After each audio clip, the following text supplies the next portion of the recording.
Hello guys, welcome back to The Tried Truth for another fragrance review. In this episode, I'll be taking a look at a fragrance by the house of Maison Alhambra with accords of tobacco, black pepper, vanilla, cedar, and vetiver. Stay tuned.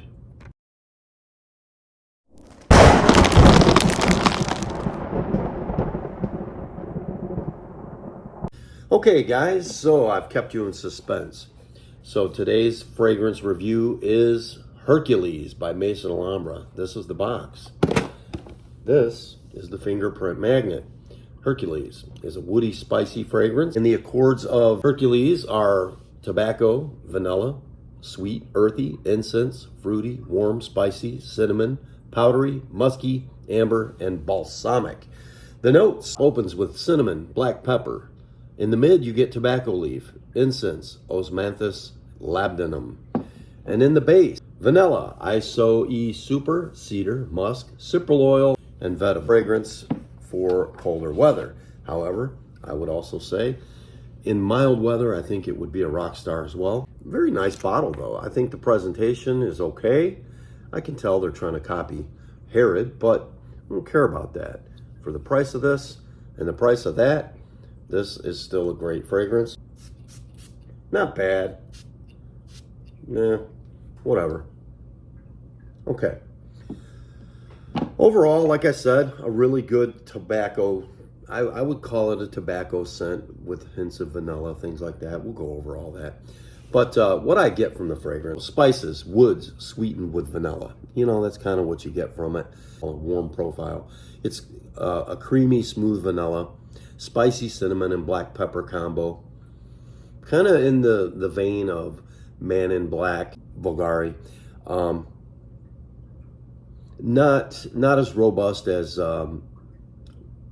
Spice Bomb Extreme or anything like that. This is definitely on the lighter, more airy side. Okay, I would say CK1 Shock has a lot of similarities to this fragrance. You get that dip your toe in the water type of tobacco scent profile. It's not overwhelming. It's not too drastic. It's not like Maison Alhambra's exclusive tobacco. It's not like Mancera's red tobacco. Nothing like that at all. This is definitely a lighter, airy, sweet take on a tobacco fragrance. Like I said, spicy cinnamon and black pepper combo right in the opening here. It does have a smoky incense. It's kind of like the moist tobacco leaves really produce this smoky incense type of smell. And then you have a leather-like note. It's probably from the labdanum. And then you do get a bit of a fruity nuance. It's kind of like peaches and grapes a little bit. Not a syrupy peach, more like a whole peach, smelling it right through the skin. Like a fresh peach, but just a slight nuance of that. And then the cedar in this, it's kind of like cedar shavings, fresh, moist cedar shavings, freshly cut, with an earthy, smoky, moist vetiver. Overall, though, it's got a warm and bold sillage. Like I said, a blend of tobacco, cinnamon, and vanilla. Now, this is an original thought. I get, and right away, the first day I smelled this, I kept thinking, man, it's got something in there that's reminding me of something. And Thanksgiving pecan pie. I get this this pecan pie-esque type of smell from it. It is a sweet. It's more dark than it is kind of light. It's kind of a sweet, kind of dark or dim scent. It's not exactly a dark scent, but it's not bright. It's right around dim. Warm wood, spicy top, and it dries to a warm, sweet, powdery tobacco vetiver. So that's about all I can say about it. I mean, overall, I'd say I'd score this fragrance around a 7 out of 10. It seems like it lacks in performance. Man in Black by Bulgari is a very similar scent. If you wanted something that, you know, is like this, going to perform better, I'd go with that one. And certainly going to save you some money from Herod. Herod's $300 plus. Overall, though, for $30 and under, this is still a great fragrance. Overall, I'm not disappointed in the fragrance at all. Yeah, it's something you can just throw on. It is a good cold weather scent. I think, like I said, mild weather, spring, fall, even some summer evenings, I think it would probably perform a little bit better. Heat up the oils and get it going on.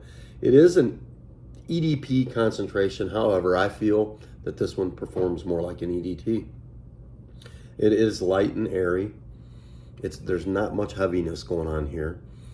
The scents seem to all blend well together, but like I said, there's no heavy oil concentration here. Even though, like I said, EDP, I don't think it's an EDP. Like I said, it's well, even though it's fleeting, it seems like it's a fleeting fragrance, as I said, in colder weather. It still gives you a nice sillage. It still has a nice spicy, woody dry down, and you still get that black pepper cinnamon type of vanilla tobacco combo, and it does hang out. It's just it's not a room filling fragrance. It's not a projection monster. It's not a beast in any means. It's and in turn, all of those things being said about it kind of gives it a touch of class. It's not a bad fragrance. I'd say I'd keep it with this one upper 20s and up. I don't know if I'd go too youthful with this one. I don't think it's a crowd pleaser. I don't think it's a mass appealing scent. I think it's an educated, elegant guy's scent. I'm not saying a woman couldn't wear this, but I think it's got some masculinity to it. I definitely say it's office friendly, office safe. There's not much uniqueness to this one. So giving it a 7 out of 10 is because it's just a very well blended, easy to wear tobacco, vanilla, cinnamon type of scent. I guess you could still classify it overall as a tobacco scent. That's more than anything else what I get from it. Tobacco, black pepper, it's just very well blended. It's a woody, warm, spicy tobacco, sweet. But about the performance of CK Shock. But similar to Bulgari's Man in Black. And like I said, you're probably going to get 4 to 6 hours of longevity with this one. On the cardstock, it does seem to stick around a little longer, a couple of days or whatever. So I would try to apply this to my clothes if you want better performance out of it. But overall, for the price, it's still a good scent. Maybe not as sweet as CK1 Shock, the black bottle with the green graffiti on it. That fragrance may be a little bit sweeter, a little bit more tolerable and easy to wear. But this, like I said, it shares some similarities to that, but definitely in performance. They perform about the same. So thanks for checking it out, guys. I can't really give this one any higher of a mark than a 7 out of 10. Overall, not my favorite from the House of Maison Alhambra. In fact, I feel like overall it's kind of weak. I think they could have done better, especially for an EDP. But I can't say anything more bad about it than that. Other than that, it's decent. So anyway, thanks for stopping by the Tried Truth today and checking out the fragrance review. I appreciate you and hope to see you next time.